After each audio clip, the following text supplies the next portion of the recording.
سامعین سے گزارش کی جاتی ہے کہ ہمارے دونوں چینلز کے پلیٹ فارم سے جتنی بھی آڈیو بکس کی ریکارڈنگ کمپلیٹ ہو چکی ہے اسے خود بھی سنیں اور زیادہ سے زیادہ شیئر کرنے کی کوشش کریں، اور ہمارے سوشل میڈیا پلیٹ فارم کے لنکس ڈسکرپشن میں دیے گئے ہیں۔ ہمیں سبسکرائب اور فالو ضرور کریں تاکہ آپ کو ضروری اپڈیٹس ملتے رہیں، اور ہماری ٹیم کی فنانشیل سپورٹ کے لیے پیٹریون کے لنک ضرور چیک کریں۔ جزاک اللہ۔ بسم اللہ الرحمن الرحیم۔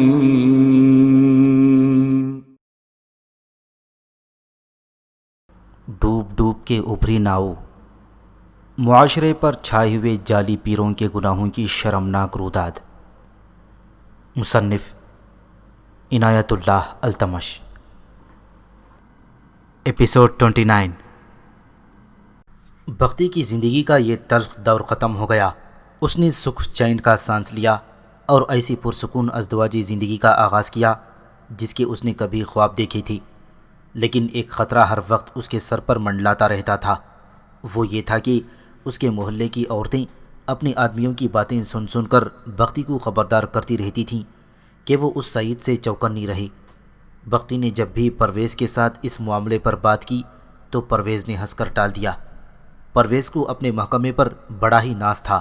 اس نے 3-4 مرتبہ بختی سے کہا تھا کہ اس نے اگر ضرورت محسوس کی تو وہ سعید کو ایسے طریقے سے قتل کروا دے گا کہ قاتل کا سراغ ہی نہیں ملے گا، لیکن لوگ طرح طرح کی باتیں کر رہی تھی جو بختی کے کانوں تک پہنچتی رہتی تھیں۔ بعض آدمی تو یہ بھی کہتے تھے کہ اب یہ چودھری اپنے بیٹے کو لگام ڈال کر رکھے گا، اس کا بیٹا اسے بہت ہی ذلیل و خوار کر چکا تھا، لیکن اکثر لوگوں کا یہ خیال تھا کہ یہ بڑے چودھری اپنی بے عزتی برداشت نہیں کیا کرتے، خواہ یہ بے عزتی ان کی اپنی ہی کسی غلطی کی وجہ سے ہوئی ہو۔ مختصر یہ کہ خطرہ موجود تھا کہ سعید کا باپ انتقامی کارروائی ضرور کرے گا، اور جب سعید جیل سے نکلے گا تو وہ بھی کوئی نہ کوئی اوچھی حرکت کرے گا۔ یہ تو سب جان گئے تھے کہ سعید دماغی لحاظ سے ٹھیک نہیں اور وہ حقیقت اور اصلیت کو نہیں سمجھے گا۔ یہاں بختی نے ایک اور کردار کا ذکر کیا۔ اس کا نام اختر حسین تھا اور وہ CID کے محکمے میں ASI تھا۔ یہ تو سب جانتے ہیں کہ ASI اسسٹنٹ سب انسپکٹر کو کہتے ہیں اور عام طور پر ASI کو چھوٹا تھانے دار کہا جاتا ہے۔ بختی نے بڑی بے تکلفی سے بتایا کہ پرویز کے نسبتاً اختر زیادہ خوش وضع اور خوش شکل اور خوش مزاج آدمی تھا۔ دیکھتے ہی دل کو اچھا لگتا تھا، اور بظاہر پولیس افسروں والی اس میں کوئی بات یا ہیرا پھیری نظر نہیں آتی تھی۔ پرویز کا تو وہ بڑا گہرا دوست تھا، اور اس نے ابتلا کے اس دور میں پرویز کی اور بختی کی بہت مدد کی تھی۔ پرویز کو اختر پر اتنا بھروسہ تھا کہ بختی اگر اختر کے پاس تنہا بیٹھی ہوتی تو بھی پرویز پرواہ نہیں کرتا تھا، بلکہ بختی کے سامنے اختر کی تعریفیں کیا کرتا تھا۔ خصوصاً اس وقت جب پرویز لاپتہ ہو گیا تھا، اختر نے بختی کا بہت ہی ساتھ دیا تھا۔ پرویز کی گمشدگی کی تفتیش ایک سب انسپکٹر کر رہا تھا، لیکن اختر نے اپنی طور پر اس تفتیش اور سراغ رسانی میں اتنی دلچسپی لی اور بھاگ دوڑ کی کہ یوں لگتا جیسے اس تفتیش کا ذمہ دار اختر ہی ہو۔ پرویز کے ماں باپ وغیرہ کو تو اختر پر بہت ہی بھروسہ تھا۔ وہ ان کے گھر بڑے ہی قریبی رشتہ دار کی طرح بے تکلفی سے آتا جاتا تھا۔ ایسا وقت بھی آ گیا تھا کہ بختی کوئی اور پناہ ڈھونڈنے لگی تھی۔ یہ اس لیے کہ پرویز کی ماں اور بہنوں نے بختی کے خلاف یہ پروپیگنڈا شروع کر دیا تھا کہ ان کے گھر میں بختی کا قدم بدبختی لایا ہے۔ وہ کہتی تھیں کہ یہ بختی کی نحوست کا نتیجہ ہے کہ پرویز بالکل ہی غائب ہو گیا ہے۔ بختی نے یہ باتیں اختر کو بتائی تھیں۔ اس نے کہا تھا کہ دنیا میں اس کا کوئی بھی نہیں ہے۔ اگر پرویز زندہ و سلامت نہ ملا تو اس کے گھر والے بختی کو گھر سے نکال دیں گے، اور وہ سوچتی ہے کہ جائے گی کہاں۔ اپنے آپ کو اتنا بھی بے آسرا اور بے سہارا نہ سمجھو بختی، اختر نے کہا تھا۔ خدا نخواستہ ایسی صورت پیدا ہو گئی تو میں موجود ہوں اور تمہیں ایسی پناہ میں رکھوں گا کہ تم پرویز کو اور اس کے گھر کو بھول جاؤ گی، لیکن مجھے پوری امید ہے کہ پرویز مل جائے گا۔ بختی اللہ سے مدد مانگتی تھی، رات بہت دیر تک نفل پڑھتی تھی اور اللہ سے پرویز کو مانگتی تھی۔ بختی نے ہمیشہ اللہ پر بھروسہ کیا تھا، لیکن یہ پہلا موقع تھا کہ وہ مایوس اور نا امید ہوتی چلی جا رہی تھی۔ اسے خیال یہ آتا تھا کہ پرویز زندہ نہیں ہوگا۔ اس میں تو اسے کوئی شک نہیں تھا کہ پرویز کو سعید نے غائب کیا ہے، لیکن اس کے کانوں میں کسی ذریعے سے یہ بات پڑ گئی تھی کہ سعید کا باپ بھی اس کوشش میں ہے کہ پرویز اسے طلاق دے دے اور سعید کی شادی بختی کے ساتھ کر دی جائے۔ یہی وہ خطرہ تھا جو بختی کو تڑپا رہا تھا۔ اسے یقین ہو چلا تھا کہ سعید کا باپ بھی پرویز کے اغوا میں شامل ہے۔ اس نا امیدی اور مایوسی میں وہ اختر ہی کو سب کچھ سمجھنے لگی تھی۔ اختر میں اس نے ایک خوبی یہ بھی دیکھی تھی کہ اس نے بختی کو کسی دن بھی ایک خوبصورت اور جوان عورت نہیں سمجھا تھا، نہ کبھی کوئی ایسی بات کی تھی جس سے ظاہر ہوتا کہ اختر کی نیت کچھ اور ہے۔ بختی میں بھی تو یہی خوبی تھی کہ وہ اپنی نسوانیت اور عصمت کو اپنے ایمان جیسا مقدس اور عزیز سمجھتی تھی۔ بختی کو آخر پرویز زندہ اور سلامت مل گیا۔ بختی مقدمے کی بڑی ہی تلخ اور شرمناک کارروائی میں سے بھی گزر گئی اور اغوا کے ملزموں کو سزا بھی ہو گئی۔ پرویز از سر نو زندگی کے راستے پر چل پڑا۔ وہ اور بختی ازدواجی زندگی ہنسی خوشی گزارنے لگے تھے، لیکن بختی نے مجھے بتایا کہ اس کی ساس اس پر پہلے جیسی خوش نہیں تھی۔ وہ اسے ابھی تک منحوس سمجھ رہی تھی۔ پرویز کی بہنوں کا رویہ بظاہر ٹھیک لگتا تھا، لیکن پہلے والی بات نہیں تھی۔ اس کی ایک اور وجہ بھی پیدا ہو گئی تھی، وہ یہ کہ بختی میں ابھی تک بچے کی پیدائش کے آثار پیدا نہیں ہوئے تھے۔ بختی کو محلے کی 2 عورتوں نے اسے بتایا تھا کہ پرویز کی ماں اور بہنیں اس کے متعلق کیا باتیں کرتی ہیں۔ بختی کو ایسی باتیں سن کر افسوس تو ہوتا تھا، لیکن جب وہ دیکھتی کہ اس کے ساتھ پرویز کا رویہ بڑا ہی پیارا ہے اور اسے بختی سے کوئی شکوہ گلہ نہیں، تو وہ مطمئن ہو جاتی تھی۔ اپیل میں ہائی کورٹ نے سعید کی سزا کم کر کے 1 سال کر دی تھی۔ اپیل کا فیصلہ ہونے تک سعید 5-6 مہینے سزائے قید کاٹ چکا تھا۔ ہائی کورٹ کے فیصلے کے موافق اب اسے 5-6 مہینے ہی جیل میں رہنا تھا۔ یہ 5-6 مہینے جیسے پلک جھپکتے گزر گئے ہوں۔ سعید رہا ہو کر آ گیا۔ بختی کو پرویز نے بتایا تھا کہ سعید رہا ہو گیا ہے۔ بختی نے کچھ خطرے کا اظہار کیا، لیکن پرویز نے اسے تسلی دی کہ اب وہ کوئی ایسی ویسی حرکت نہیں کرے گا۔ 3-4 دن ہی گزرے تھے کہ پرویز نے بختی کو بتایا کہ آج سعید نے اسے فون پر دھمکی دی ہے کہ وہ بختی کو طلاق دے دے، ورنہ وہ پرویز کو اب قتل کر دے گا۔ پرویز نے اپنے ڈی ایس پی کو بتایا کہ اسے سعید کا یہ فون ملا ہے۔ ڈی ایس پی نے اسی وقت سعید کے باپ کو ایک کانسٹیبل بھیج کر بلوا لیا اور اسے بتایا کہ اپنے بیٹے کو وہ اپنے قابو میں رکھے، ورنہ اس کے لیے بہت برا ہوگا۔ سعید کے باپ نے وعدہ کیا کہ آئندہ سعید کوئی ایسی حرکت نہیں کرے گا۔ 4-5 دن اور گزرے تو پرویز کو پھر سعید کا فون ملا اور اس نے یہی دھمکی دہرائی جو وہ پہلے پرویز کو دے چکا تھا۔ پرویز نے پھر اپنے ڈی ایس پی کو بتایا۔ ڈی ایس پی نے پھر سعید کے باپ کو بلوایا اور کہا کہ اب اگر سعید نے فون کیا تو اس کی نیک چلنی کی نقد ضمانت لے لی جائے گی۔ ڈی ایس پی نے یہ بھی وعدہ کیا کہ پرویز پر قاتلانہ حملہ ہوا اور وہ حملہ آور خواہ کوئی بھی ہو، لیکن سعید کو گرفتار کر لیا جائے گا۔ سعید کے باپ نے کہا کہ اس نے اپنے بیٹے کو ڈرایا دھمکایا تھا، لیکن بیٹا قسمیں کھاتا ہی کہ اس نے پرویز کو فون نہیں کیا۔ 3-4 دنوں بعد پھر پرویز کو ایسا ہی فون ملا اور پرویز نے پھر ڈی ایس پی کو بتایا۔ اب ڈی ایس پی غصے میں آ گیا اور اس نے سعید اور اس کے باپ کو بلوا کر قانونی طریقے سے نقد ضمانت لے لی۔ سعید کے باپ نے اس قانونی کارروائی کو قبول تو کر لیا، لیکن وہ بڑے یقین کے ساتھ کہتا تھا کہ سعید نے پرویز کو کبھی ایسا فون نہیں کیا، لیکن سعید کی پچھلی ہسٹری دیکھ کر ڈی ایس پی نے اس پر اعتبار نہ کیا۔ آج سنت نگر کا علاقہ بہت ہی دور دور تک پھیل گیا ہے۔ یہ ہندوؤں اور سکھوں کی آبادی کا محدود سا علاقہ تھا۔ انہوں نے یہاں بڑے اچھے مکانات بنوائے تھے۔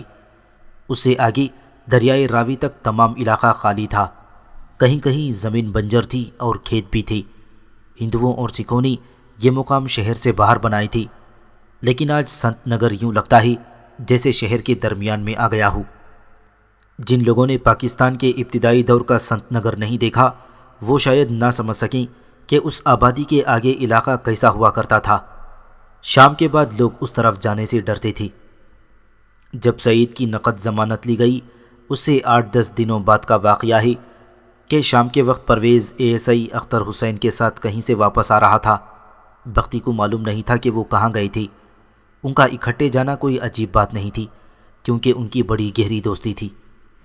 ایک جگہ سے ان کا راستہ ایک نشیب میں اتر کر گزرنا تھا۔ بختی کو بعد میں جو باتیں معلوم ہوئیں، ان میں سے ایک یہ تھی کہ اس نشیب میں آ کر اختر پیشاب کرنے کے لیے پرویز سے اجازت لے کر چلا گیا۔ پرویز اس کے انتظار میں رک گیا تھا۔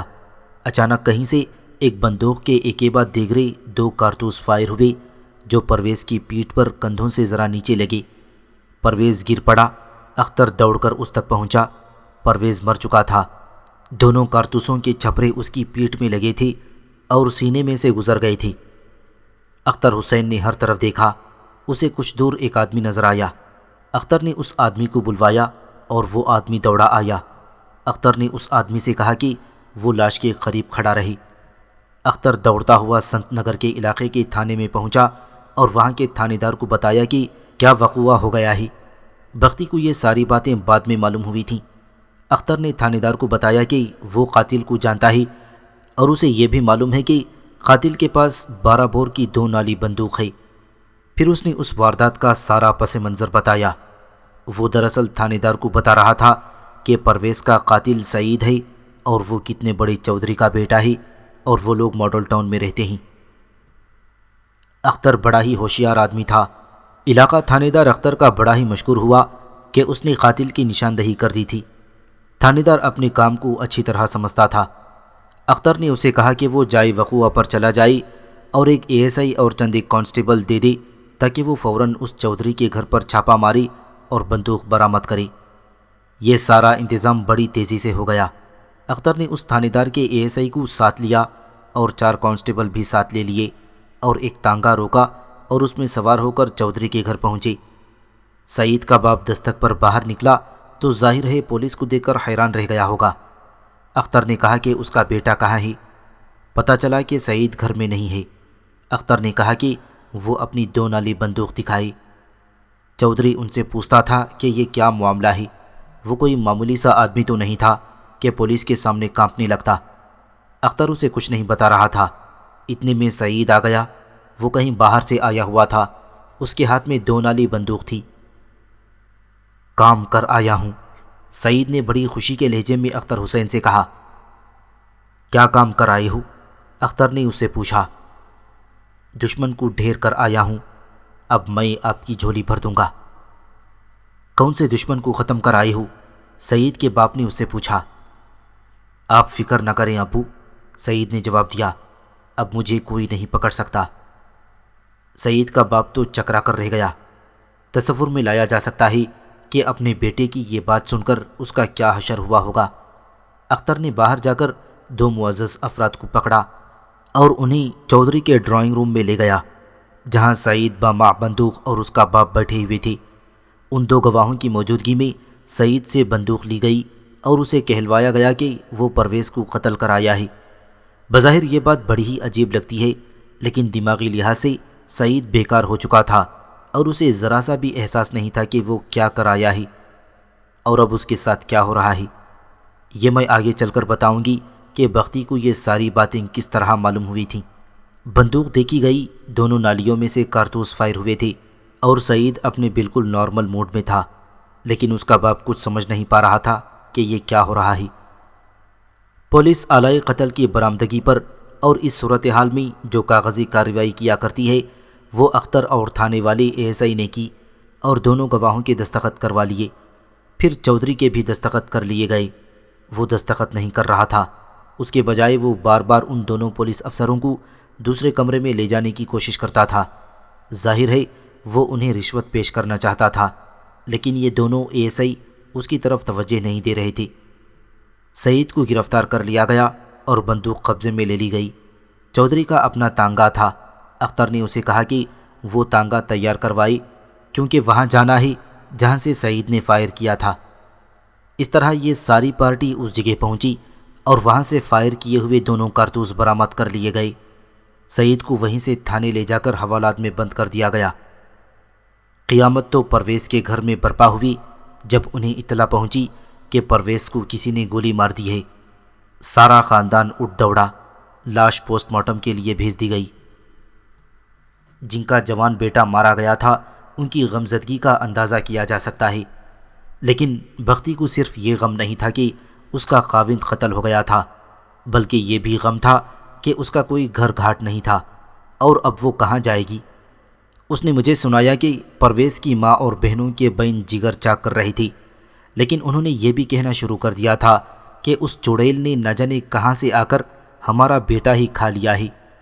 وہ تو پہلے ہی بختی کو منحوس کہہ رہے تھے، بختی کے لیے کوئی پناہ نہیں تھی۔ اپنی اس وقت کی کیفیت سناتے ہوئے بختی نے کہا کہ وہ اندر ایک کمرے میں بیٹھ گئی اور محسوس کرنے لگی جیسے اس پر سکتہ طاری ہو رہا ہو۔ بختی کی اصل بدقسمتی تو یہ تھی کہ وہ جوان اور خوبصورت عورت تھی۔ وہ ڈرتی تھی کہ کسی غلط بندے کے ہاتھ چڑھ گئی تو نہ جانے اسے کہاں پہنچا دے گا۔ اس نے یہ بھی سوچ لیا کہ پرویز دفن ہو جائے گا تو وہ ساقی کے ماں باپ کے پاس چلی جائے گی اور انہیں کہے گی کہ وہ کسی شریف گھرانے میں اسے ملازمت دلوا دیں یا اپنے گھر پر واجبی سی تنخواہ ملازم رکھ لیں۔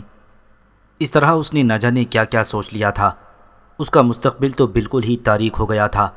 ایسے خیالوں میں بھٹک بھٹک کر اس کے ذہن میں اختر حسین آتا تھا، لیکن اسے یقین نہیں تھا کہ اختر اسے پناہ دے دے گا۔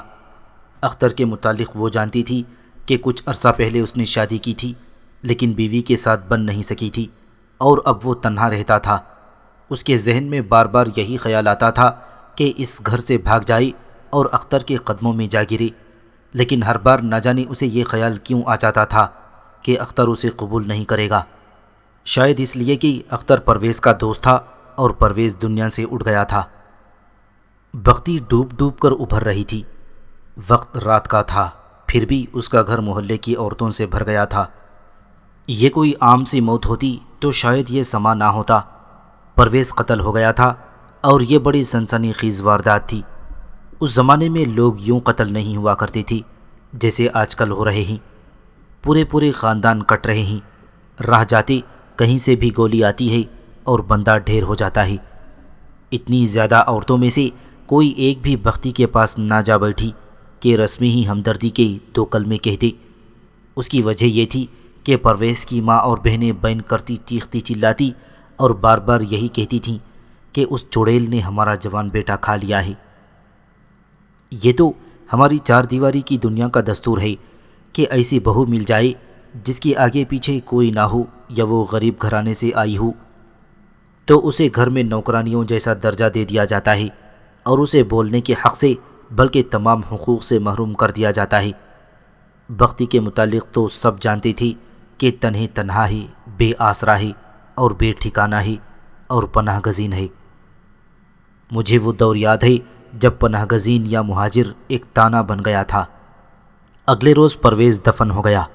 بختی گھر کا کوئی کام کرنا چاہتی تھی، لیکن اسے ٹوک دیا جاتا یا کوئی اس کی طرف دیکھتا بھی نہیں تھا۔ بعض اوقات تو اسے ٹوک دیا جاتا کہ اس نے یہ کام خراب کر دیا ہے۔ گھر کی عورتوں کے اس رویے کا مطلب بڑا صاف تھا کہ بختی اس گھر سے نکل جائے اور جہاں جی چاہے چلی جائے۔ بختی میں اتنی جرت بھی نہیں تھی کہ وہ ان عورتوں سے کہتی کہ زندگی اور موت اللہ کے ہاتھ میں ہے اور پرویز کی موت کے ساتھ اس کا کوئی تعلق نہیں، بلکہ وہ تو پرویز کو ہی اپنا سب کچھ سمجھتی تھی۔ بختی کو چپ لگ گئی تھی۔ اب تو اسے کوئی اتنا بھی نہیں کہتا تھا کہ آؤ کھانا کھا لو، پانی پی لو یا فلاں کام کر دو۔ وہ رات بختی کی زندگی کی انتہائی تلخ رات تھی۔ اس نے ہجرت کا سفر تنے تنہا کیا تھا اور ویرانیوں اور جنگلات میں کئی راہیں آئی تھیں۔ ہر لمحہ موت کا خطرہ تھا، بلکہ بختی موت کے سائے میں سفر کر رہی تھی، لیکن اس نے یہ خوف اور یہ تلخی محسوس نہیں کی تھی۔ شاید اس لیے کہ اسے اپنی شخصیت پر اور اخلاقی جرت پر اعتماد تھا۔ وہ ہر صورتحال کا مقابلہ کر سکے گی، لیکن اپنے مرحوم خاوند کے گھر اتنے اچھے مکان میں اور چھت کے نیچے وہ جو رات اس نے گزاری وہ بڑی بھیانک اور ہولناک رات تھی۔ وہ پرویز کو ذہن میں لاتی تو اس کے سینے سے آہو بھکا کا طوفان اٹھ جاتا، لیکن وہ ہونٹ جکڑ لیتی اور اپنے خون جگر سے سینے میں اٹھتے ہوئے شعلوں کو ٹھنڈا کرنے کی کوشش میں ہلکان ہونے لگتی۔ اس کے سامنے مسئلہ صرف یہ نہیں تھا کہ وہ بیوہ ہو گئی تھی، بلکہ مسئلہ یہ کہ وہ کہاں جائے گی۔ اب تو صرف اتنی سی کسر رہ گئی تھی کہ پرویز کی ماں، باپ یا بہنیں اسے کہہ دیں کہ وہ اس گھر سے نکل جائے۔ اس نے خودکشی تک کی سوچ لی، پھر اس نے اللہ سے گلے شکوے کیے۔ وہ رو رو کر اللہ سے پوچھتی تھی کہ اسے کس گناہ کی اتنی زیادہ اذیت ناک سزا دی جا رہی ہے۔ رات جاگتے اور تڑپتے گزر گئی۔ صبح طلوع ہوئی تو وہ باہر نہ نکلی۔ گھر میں کام کرنے والی ایک عورت اس کے لیے ناشتہ لائی۔ بختی نے اسے کہا کہ وہ ناشتہ واپس لے جائے۔ عورت ناشتہ لے گئی۔ کسی نے بھی اسے اس کے کمرے میں آ کر نہ پوچھا کہ اس نے ناشتہ کیوں نہیں کیا۔ سورج طلوع ہوا تو بختی کمرے سے نکلی اور گھر سے ہی نکل گئی۔ نہ اس نے کسی کو بتایا، نہ کسی نے اس سے پوچھا کہ وہ کہاں جا رہی ہے۔ اس کے پاس کچھ پیسے تھے، سی آئی ڈی کا دفتر بہت دور تھا۔ بختی ایک تانگے میں بیٹھی اور سی آئی ڈی آفس میں جا پہنچی۔ دفتر ابھی ابھی کھلے تھے، اے ایس آئی اختر حسین ابھی نہیں آیا تھا۔ دفتر والوں نے اسے بڑے احترام سے بٹھایا اور کوئی آدھے گھنٹے بعد اختر آ گیا۔ اختر نے اسے اس کے حال احوال پوچھا تو بختی کے جذبات کا بند ٹوٹ گیا۔ یہ ایک ہی شخص تھا جس کے دل میں بختی کی ہمدردی تھی۔ بختی کو اچھا نہ لگا کہ وہ دفتر میں ہی ماتم شروع کر دی۔ کہیں اور چل کر نہ بیٹھیں، بختی نے کہا، میں نے بہت سی باتیں کرنی ہیں جو دفتر میں نہیں ہو سکیں گی۔ کل سے میں نے کچھ نہیں کھایا اور صبح ناشتہ بھی نہیں کیا۔ اختر فوراً اٹھا اور بختی کو اسی دفتر کے ایک کمرے میں لے گیا جو اکثر خالی رہتا تھا۔ اس کمرے میں ملزموں اور مشتبہوں سے تفتیش اور پوچھ گچھ کی جاتی تھی۔ وہاں ایک میز اور 2-3 کرسیاں پڑی تھیں۔ اختر نے بختی کو وہاں بٹھایا اور باہر نکل گیا۔ کچھ ہی دیر بعد وہ واپس آیا اور بختی کے پاس بیٹھ گیا۔ بختی پر پرویز کے گھر میں اس کی موت کے بعد جو گزری تھی وہ سنانی شروع کر دی۔ بختی کی سسکیاں اور ہچکیاں نکل رہی تھیں۔ اس نے ہر عورت کا ایک ایک لفظ سنایا۔ میں آخر اس گھر کی عزت ہوں، بختی نے کہا۔ میں صبح سویرے گھر سے تو نکلی تو کسی نے پوچھا تک نہیں کہ کہاں جا رہی ہو، بلکہ کسی نے میری طرف دیکھا تک نہیں۔ صاف بات یہ ہے کہ یہ لوگ چاہتے ہی یہی ہیں کہ میں ان کے گھر سے غائب ہو جاؤں۔ اب آپ مجھے بتائیں کہ میں کہاں جاؤں؟ مجھے ایک ہی راستہ نظر آتا ہے کہ راوی میں جا کر ڈوب مروں۔ اب تو کوئی بہتا دریا ہی مجھے اپنی پناہ میں لے سکتا ہے۔ میں تم سے ملنے کے لیے بےتاب ہوا جا رہا تھا بختی، اختر نے کہا، لیکن تمہارے گھر میں ماتمی فضا بنی ہوئی تھی اور پرویز کے رشتہ دار بھی آئے ہوئے تھے اور محلے کی عورتیں بھی آتی رہتی تھیں۔ یہ ممکن نہیں تھا کہ اس فضا اور ماحول میں تمہارے گھر آ کر میں تم سے ملتا۔ تم جانتی ہو میں تنہا زندگی بسر کر رہا ہوں۔ تم یہ بھی جانتی ہو کہ میں ایک عورت کا ڈسا ہوا آدمی ہوں۔ کیا تم یہ جرأت کر سکتی ہو کہ اس گھر سے نکل کر میرے گھر میں آ جاؤ؟ میرے سسرال والے تو یہی چاہتے ہیں کہ میں ان کے گھر سے نکل جاؤں، بختی نے کہا۔ میں آج ہی آ جاتی ہوں، لیکن سوچتی ہوں کہ تمہارے گھر میں میری حیثیت کیا ہوگی۔ لوگ طرح طرح کی کہانیاں گڑھ لیں گے۔ ایک بات کہوں بختی، اختر نے کہا، اگر مجھے قبول کر لو تو میں تمہارے ساتھ شادی کرنے کے لیے تیار ہوں، بلکہ میرے دل کی بات سننا چاہو تو میری خواہش ہی یہ ہے کہ میں تمہارے ساتھ شادی کر لوں۔ اس کے لیے بھی تو 2-3 مہینے کا انتظار کرنا پڑے گا، بختی نے کہا۔ عدت کا عرصہ پورا کرنا ضروری ہے۔ تو کیا تم یہ 3 مہینے اپنے سسرال میں گزار لو گی؟ اختر نے پوچھا۔ 3 مہینے؟ بختی نے کہا، وہاں تو 3 منٹ گزارنا بھی ممکن نہیں۔ تو پھر فوراً بلکہ آج ہی میرے پاس آ جاؤ، اختر نے کہا۔ میں تمہیں اپنے گھر لے جاؤں گا اور یہ 3 مہینے وہیں پورے کر لینا۔ پھر وہی بات، لوگ نہ جانے کیا کیا باتیں بنائیں گے، بختی نے کہا۔ انہوں نے پہلے تمہاری کیا عزت کی ہے، اختر نے کہا۔ لوگوں نے کسی کو کبھی اچھا نہیں کہا۔ کوئی بات کرے گا تو میں سنبھال لوں گا۔ میں تو کہتا ہوں کہ ابھی میرے ساتھ چلی چلو۔ گھر سے اپنے کپڑے تو لے آؤں، بختی نے کہا۔ میرا جہیز تو کوئی نہیں ہے اور زیور کی 2-4 چیزیں ہیں جو انہی لوگوں کی ہیں، میری نہیں۔ صرف کپڑے ہیں جو میں لانا چاہتی ہوں۔ اختر نے اسے کہا کہ وہ ابھی جائے اور اپنے کپڑے لے کر واپس آ جائے۔ بختی اپنے گھر گئی۔ گھر کی عورتوں نے اسے گھور گھور کر دیکھا، لیکن یہ نہ پوچھا تھا کہ وہ کہاں گئی تھی۔ بختی نے اپنے کپڑے اور 4-5 سینڈل اٹیچی میں ڈال لیے تھے۔ اس اٹیچی میں اس نے تھوڑا سا زیور رکھا ہوا تھا اور زیور کی 2-3 چیزیں پہنی ہوئی تھیں۔ کانوں میں چھوٹے چھوٹے جھمکے تھے، انگلی میں انگوٹھی تھی۔ اس کا اپنا تو کوئی زیور تھا ہی نہیں، یہ تھوڑا سا زیور اسے سسرال نے دیا تھا۔ اس نے کانوں سے جھمکے اور انگلی سے انگوٹھی اتاری اور اٹیچی سے زیورات کی 2-4 چیزیں تھیں وہ نکالیں اور اپنی ساس کے آگے جا رکھیں۔ ساس نے حیرت زدہ سی ہو کر اس کے منہ کی طرف دیکھا۔ بختی نے اٹیچی کھول کر اس کے آگے رکھ دیا۔ اٹیچی کی اچھی طرح تلاشی لے لیں، بختی نے کہا۔ آپ کا زیور آپ کو دے چلی ہوں، اور یہ جو کچھ لے جا رہی ہوں یہ میرے اپنے کپڑے اور جوتے ہیں، اگر آپ سمجھتی ہیں کہ یہ بھی آپ کے دیے ہوئے ہیں تو یہ بھی رکھ لیں۔ تم کہاں جا رہی ہو؟ ساس نے پوچھا۔ اللہ کہیں تو پناہ دے دے گا، بختی نے جواب دیا۔ مجھ منحوس کو آپ نے دھتکار دیا ہے تو کسی جنگل بیابان میں پناہ مل جائے گی۔ وہاں پرویز کی بہنیں اور محلے کی 2-3 عورتیں بیٹھی ہوئی تھیں۔ اپنی ناک رکھنے کی خاطر ساس نے بختی سے کہا کہ وہ انہیں اس طرح ذلیل و خوار نہ کرے، لوگ نہ جانے کیسی کیسی باتیں بنائیں گے۔